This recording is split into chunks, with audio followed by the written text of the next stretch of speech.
अस्सलाम वालेकुम dear students. आज जो हम टॉपिक लेके आए हैं वो बिल ऑफ एक्सचेंज का बैंकर फॉर कलेक्शन के आ गया है। तो बैंकर फॉर कलेक्शन क्या है, पिछले हमने दो उसमें इंडोर्समेंट का पढ़ा था कि हम इंडोर्स कर देते हैं बिल उस शख्स को जिसको हमने पैसे देने होते हैं, हम उसके पैसे पेमेंट की करने की बजाय उसको हम बिल दे देते हैं और वो ड्यू डेट पे उस पार्टी से जिससे उसने बिल एक्सेप्ट किया हुआ था उससे वसूल कर लेते हैं। अब हम आ जाते हैं banker for collection. Banker for collection है क्या, अब ये हम उसको क्वेश्चन की मदद से ही हल करेंगे। तो आप क्वेश्चन देखेंगे, on 1 January 2020 Fiza sold goods to Sana ₹2500 on credit. Fiza ने चीज़ें बेची हैं सना को। अब सबसे पहले हम एक फिज़ा का अकाउंट बना लेते हैं और उसके बाद बुक बना लेते हैं और सना है हमारे पास, ठीक है।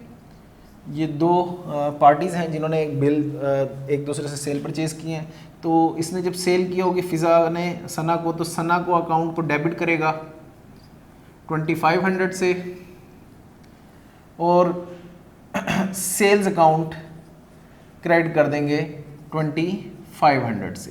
क्लियर है। इसी तरीके से सना एंट्री करेगी परचेजेस डेबिट और फिज़ा अकाउंट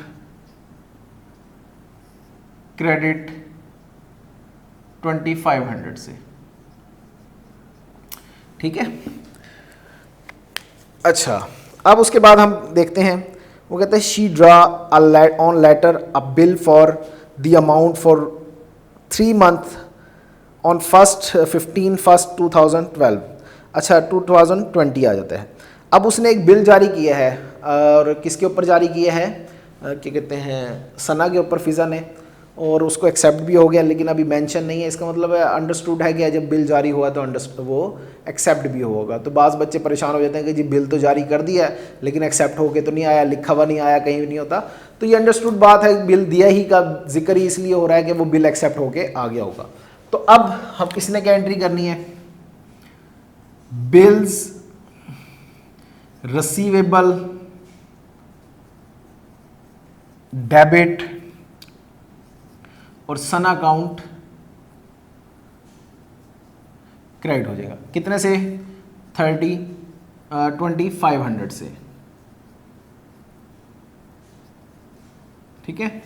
इसी तरीके से सना क्या एंट्री करेगी, फिज़ा को डेबिट कर देगी 2500 से और इसकी जगह लायबिलिटी क्रिएट कर लेंगे, ये है बिल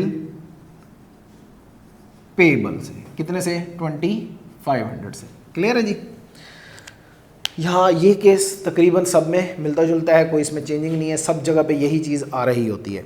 अब नया क्या है, वो कहते हैं 15 जनवरी 2020 क्या कहते हैं, Fiza deposit the bill with her banker for collection. Fiza ने अपना बिल किसको दे दिया, बैंक फॉर कलेक्शन को, and on the due date the bill was duly honoured. अच्छा, अब 15 मार्च 2020 को क्या हुआ, बिल उठा के बैंक को दे दिया। देखिए अब बैंक करता क्या है, बैंक एक तो आपसे डिपॉजिट वसूल करता है, यानी कि जो भी पैसा है वो भी जमा करवा दें आप उसमें, बैंक को वो सेफ रखता है। बैंक कहता है पैसे तो हम सेफ रखते हैं, आपने हमारे लॉकर में अगर सोना चांदी वगैरह जेवरात वो भी रखने हैं, वो भी हमारे पास सेव करवा के हमारे लॉकर में रख लें।